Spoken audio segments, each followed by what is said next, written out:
Thank you very much, Chris. Our next speaker is a gentleman by the name of Paul Brophy. Paul is a nationally recognized expert in economic development, housing, and community development who consults and advises on complex urban redevelopment. He is a senior advisor to Enterprise Community Partners and to the Center for Community Progress. He's also a senior fellow at the Brookings Institute, and he's written 3 books on the subject of community development. LISC and a number of other funders brought Paul to Milwaukee to examine the current community development system and to propose strategies to improve the effectiveness of that system. The support for the work was very broad. Funders included Northwestern Mutual, Helen Bader, J.P. Morgan Chase, Greater Milwaukee Foundation, M&I, the Zilbert Foundation, WIDA, and the City of Milwaukee. Today, Paul is sharing his findings and his recommendations on a way forward for Milwaukee. Won't you please welcome Paul Brophy. Paul?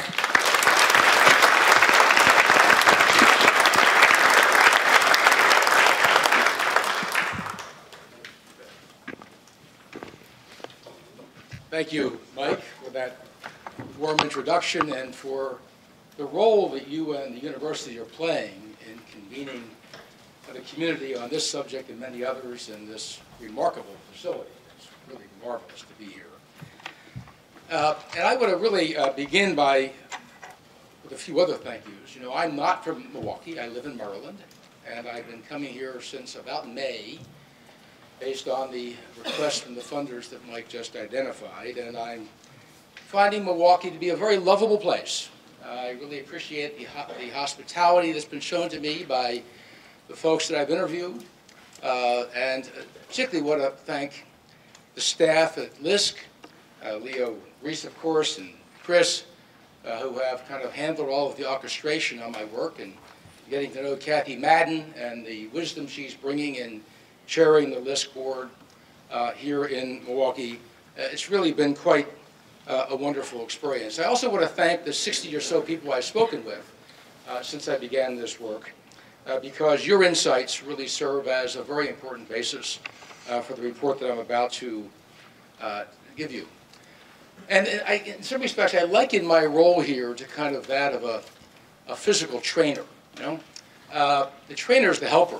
The key issue is that the community wanted some help, and you decided that kind of getting the body we call community development in better shape is important. And believe me, that's the much more important step than anything I can bring, because I come at this work with great humility.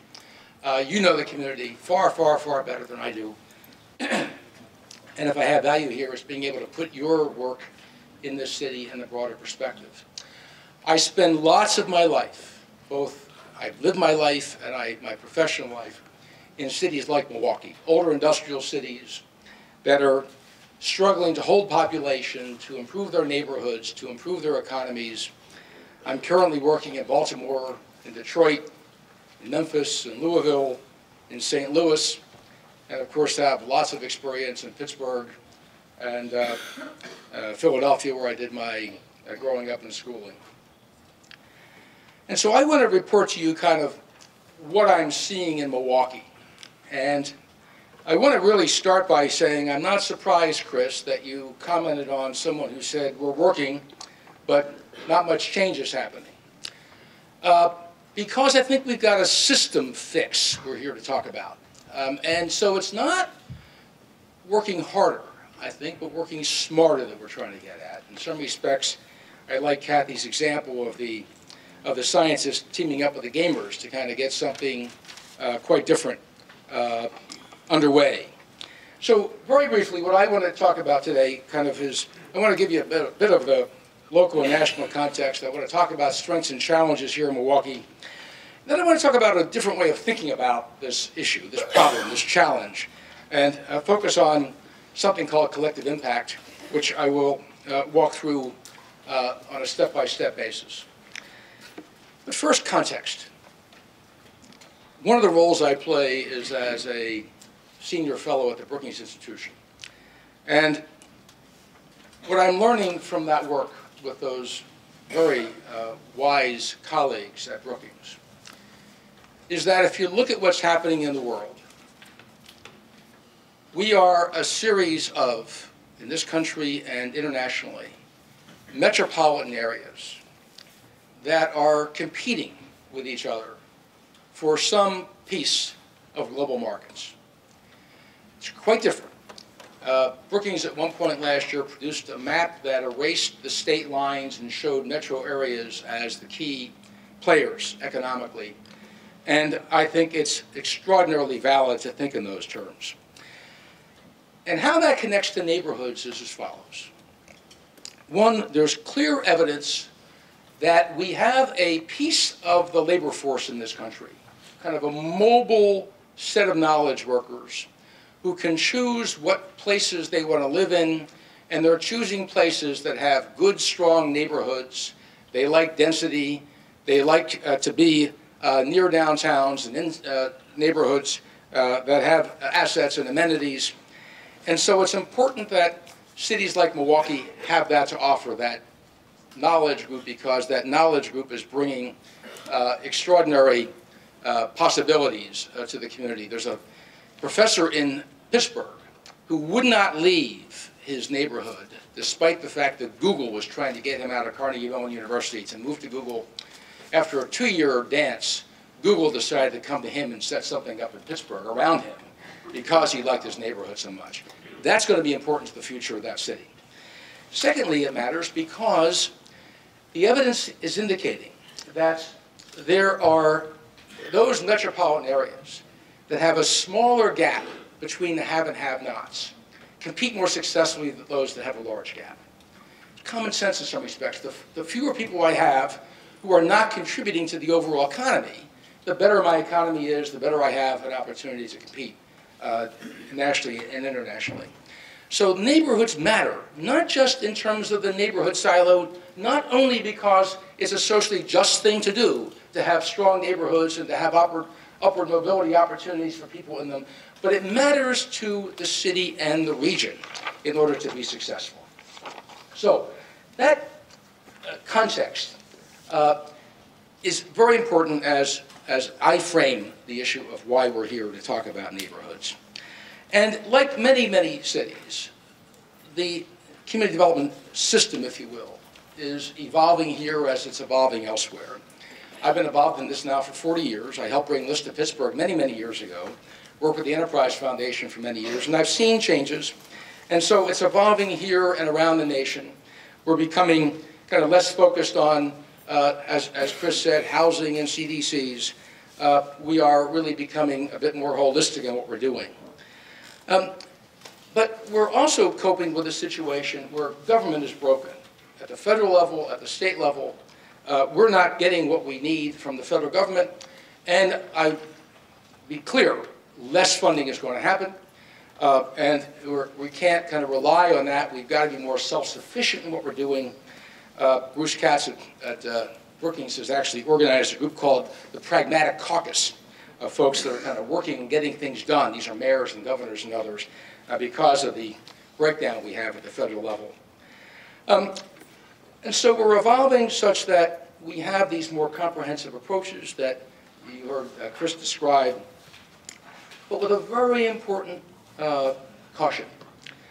A study done earlier this year, actually released late last year by a group called the Aspen Institute, looked at all of these comprehensive neighborhood improvement programs around the country for the past 30 years, and reports that there's not one of them that has lived up to the expectations of those who've been funding it.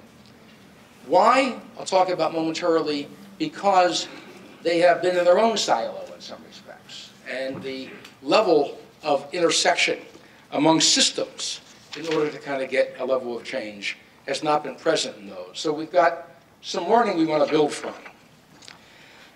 Let me describe kind of what I see by way of strengths and weaknesses or strengths and challenges in Milwaukee.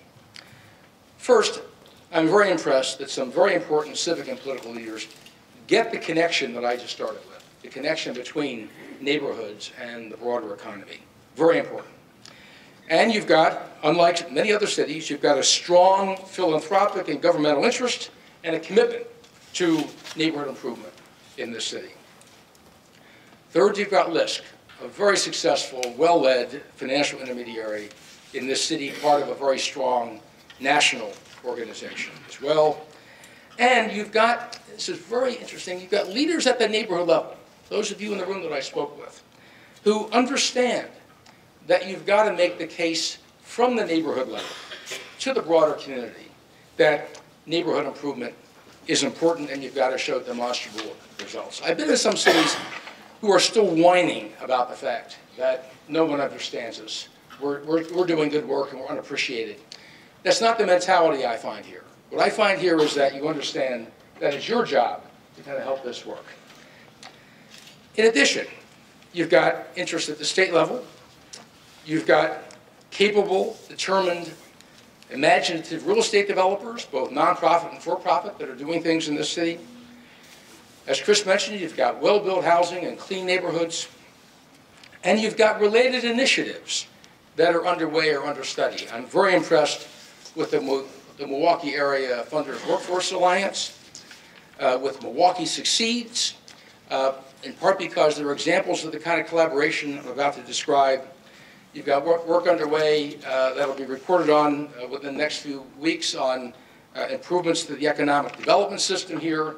So you've got a range of activities underway, all of which add up to a lot of assets, a lot of strengths in Milwaukee that many, many other cities don't have, that you can build from, that you should be proud of, that represent a remarkable set of accomplishments and a remarkable legacy here in the city. But there are challenges. First, despite considerable commitment to neighborhood improvement among the key players, there's very little strategic alignment. I'm now at the system level. You heard Chris describe at the neighborhood level, beginning to see that happening. But at the system level, there really are a series of initiatives underway without a great deal of strategic alignment. Secondly, I have a worry that there's not a correlation between the ambitions that are in place and the resources that are necessary to achieve those ambitions, something I think needs to be looked at more fully. Thirdly, and I speak about this in cities like Milwaukee, this is not true everywhere, which is there needs to be more attention paid to a market orientation which drive neighborhood interventions. What I mean by that is neighborhoods compete with each other for investment, and strategies to improve neighborhoods depend on the condition, the market condition in those neighborhoods. And fortunately, the field has gotten sophisticated enough that we can measure those market conditions more fully, because I think they're very important in informing neighborhood improvement strategies. Fourthly, the system of support for community-based organizations needs some strengthening. I have the impression that it ain't the Whirlpool guy, it's the Maytag guy, I guess it is. It's you guys working in the neighborhoods, it's the loneliest job in town. There is really kind of a level of support that other cities are offering to people working at the neighbor level that I think needs to be strengthened here. Additional challenges. The lending industry has evolved in such a way that we have consolidated, and lenders seem to be more interested in transactions than they are in broader neighborhood improvement.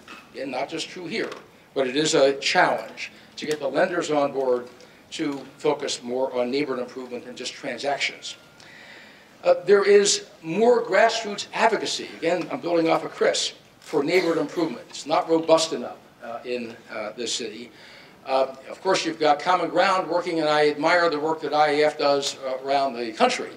I'm really talking about a level of putting forward the argument and making sure that there was a level of attention paid to neighborhood improvement. The connection between regional and neighborhood improvement needs to be strengthened. I mentioned this on the asset side because some folks get it, but lots more folks have to get it. It's really a challenge to bring that across. Chris mentioned race. You can't be in the city without understanding that it's an undercurrent that needs to be contended with. Chris was very articulate in his description about how that's come up in the focus groups. And lastly, communication throughout the system and about the system could be strengthened. So these are kind of a combination of strengths and challenges.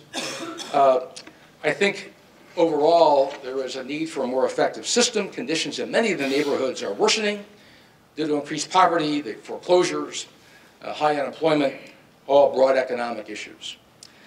And I want to emphasize that I'm here to talk about the current system for improving neighborhoods not being up to the challenge. This is giving full credit to the major investments that have been made by the city, by foundations, by lenders, the hard work underway in the communities. And how do we get the system functioning more strongly so that there is more alignment, more collaboration, as Kathy said. And a way of conducting the business of community development in the city.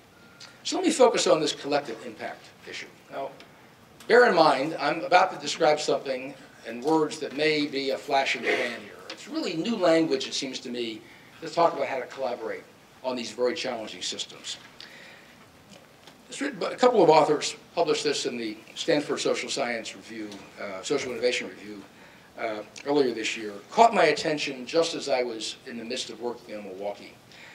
And so what do they mean? It's a long-term commitment by a group of important actors from different sectors to a common agenda for solving specific social problems. These complex issues, school improvement, workforce improvement, need a level of multifaceted collaboration that this article points to, and I'm going to use kind of the key building blocks as an example. And in this city, the work underway by the Milwaukee Area Workforce Funding Alliance is a very good example. They didn't call themselves Collective Impact when they started, but they're following the principles. Milwaukee Succeeds is another example of this. I want to argue that we need this set of techniques in the neighborhood improvement, the community development arena as well. The key building blocks are the following: common agenda, shared measurement systems, mutually reinforcing activities, continuous communication, and some backbone support that's going to keep all of that happening. I want to go through each of these and give you my assessment of the status on each of these in this city and my recommendations on how to strengthen it. First, a common agenda. Let me be clear about a few things that come from my experience of working in cities. Sometimes we have real language issues here, okay? Community development, neighborhood improvement is not the same thing as affordable housing. Okay? Neighborhood improvement is also not the same thing as an anti-poverty program. They're related, but they are not the same. And what I'm finding in this city is that there's agreement that neighborhood improvement is needed, but lack of clarity as to how that's defined. And I've been in meetings where people are using the same words to mean different things. There are side-by-side initiatives that are underway. They're showing promise. I mentioned my resource worry. More orchestration is also necessary, in my opinion, if they're going to succeed. Thirdly, there are unconventional players who share the agenda that need to be brought into the game. Even more broadly, the business sector. Very impressed here with the way the chief of police thinks about neighborhood improvement being a way of reducing crime in the city. And lastly, as I say, not enough attention to system improvements. And one other point on a common agenda. Typically, neighborhood improvement, community development is focused on kind of the low-income neighborhoods, those neighborhoods that are deep in with issues and challenges.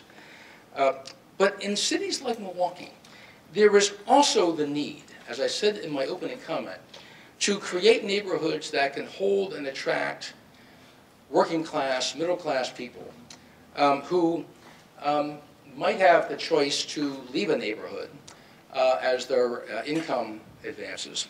And I'm very impressed with the Healthy Neighborhoods model that exists here. I'm very close to it in Baltimore, which is a very robust program. I want to simply suggest that as we focus on a common agenda, we not lose sight of the fact that we're looking at different neighborhoods with different conditions that need different approaches. So really 3 recommendations here. First, I think that the foundations and government and other groups that are involved in community development, neighborhood improvement, need, as grass tops, if you will, to develop a shared vision for how they see allocating their funds and targeting their resources for maximum effect. And at the same time, a grassroots group of capital users, if you will, community stakeholders, also needs to develop that vision, separate and together. And I would suggest to you that LISC should consider playing this role of intermediation between those that are providing capital, those that need capital, those that are on the ground, those that are not quite on the ground, because these groups need some level of linkage between them, and of course this technique varies city by city. And this meeting today and the listening sessions that LISC did are a remarkable start in working toward that common agenda. The second category has to deals with shared measurement systems. Now, this is actually a backdoor into making sure goals are clear. Because if you can agree on measures of progress, it means you've agreed on goals. And what I'm seeing in this city is a broad range of goals or measures that you can see illustrated here. Perhaps with one that I'm not hearing as much articulated, the last one on this list, system goals. In addition to focusing on neighbors, we need to focus on who's doing the care and feeding of the system and how are we measuring how well the system's doing overall in advancing the work. And here are two recommendations. First, I think there needs to be a refreshed kind of baseline here. First, let's make sure everyone understands the socioeconomic conditions in the neighborhoods. You don't need a new study for this. The data is all there. It needs to be assembled and understood in such a way that people in the city, outside the city, in the neighborhoods, in those who are working on economic development, understand what kind of socioeconomic conditions are. Secondly, you need to understand the assets in the neighborhoods. What's the social capital situation in the neighborhood? What varies by way of those informal institutions at the neighborhood level and the formal? Churches, babysitting clubs, folks that are taking care of parks, people who are working on block watches to prevent crime. How does that stack up on a neighborhood by neighborhood basis, and where is it weak, where is it strong? How does transfer occur so that gets stronger? And lastly, I would really suggest that you bring in some talent to look at the neighborhood markets. It'd be surprising how informative it can be to understand what the different market conditions are and to base strategies, intervention strategies, on that set of understandings and market measures. Fourth, mutually reinforcing activities. Kind of what's the status there? Well, as I mentioned, I think the initiatives need more alignment. Not all of the relevant players are engaged. And we need to build from the on-the-ground collaboration that is underway in the neighborhoods and is being built in the neighborhoods. And so I think the recommendation here is that the foundations, the corporations, city government, I think each major initiative needs to be reviewed in some ways so that the opportunities for mutually reinforcing activities are identified and to test the practicality of broadening the engagement in each of those. Continuous communication. What's the status? I'm not seeing, I don't think you are either a regular meeting place like the Workforce Collaborative has, or like Chris and Mike are describing that may be played as a follow-up to this session. A learning culture is needed in order to have us learning from each other and making sure we're still learning from other cities in what we're doing. It's challenging, it seems to me, for anyone to see the system overall, because we're all in various parts of it. And it seems to me to, again, pick up one of Kathy's points, trust levels need to be strengthened among funders, collaborators with neighborhoods. And so I think LISC should step up its communication function, serving as a community development linkage in the system, be the feedback loop. And if LISC can't do it because of other priorities, some other organization needs to step up and play this very important role. And lastly, it's true whether you look at the workforce system here or project, somebody's got to play kind of the glue role, the staffing role, and to quote from the report on this role of planning, managing, supporting an initiative is very important. And my recommendation here is that the public and private funders should simply engage the backbone staff that is necessary. Chris said process matters. I'm talking process. I'm talking process at the system level. I think all of this is very important. What does it mean to then execute this collective impact? I want to suggest to you that we need to build from this conference to commit to embracing a new way of conducting our community development business in Milwaukee. Again, I take Milwaukee and put it in the national context. I'd make that comment in virtually every city in the country. In that, there's lots of learning we're ignoring. And I think the collective impact helps overcome the kind of siloing and individual initiatives and lack of orchestration that has really been a remarkable handicap in what we're doing. I'm very proud of what the community development movement nationally has done over the past 40 years that I've been engaged in it. At the same time, I'm very sober about where the failures are. And if you look at our cities, some have gotten stronger, some neighbors have gotten stronger, but we've also seen lots of failures, and let's make sure we build from all of that. Secondly, I think we need to align the increasingly scarce resources to make sure that we are building from strength in our neighborhoods, wherever that strength can be found.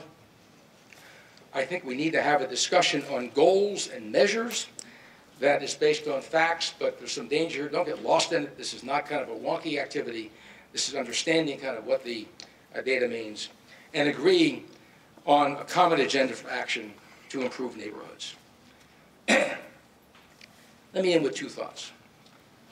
This is a quote from my mentor, Jim Rouse, started the Enterprise Foundation, built the town I'm living in, Columbia, Maryland.